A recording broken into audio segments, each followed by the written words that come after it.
Hello mga katrend! Heto na ang first chismis ng year 2025. Noong Enero 2, 2025, inannounce ng mga Pilipinong aktor na sina Barbie Fortesa at Jack Roberto ang pagtatapos ng kanilang 7 taong relasyon.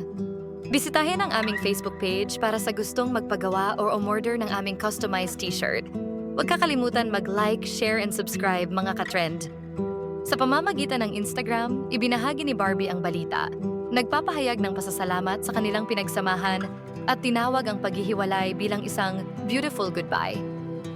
Kasunod ng anunsyo, nag-post ang ina ni Barbie na si Imelda ng isang makahulugang mensahe sa social media na nagdulot ng espekulasyon tungkol sa dahilan ng kanilang hiwalayan. Ang tambalang kilala bilang Jack B ay minahal ng kanilang mga tagahanga dahil sa pagbabahagi nila ng kanilang mga masasayang sandali sa social media.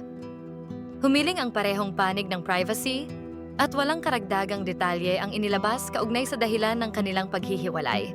Manatiling nakatutok sa News Trends Today para sa mga trending na balita.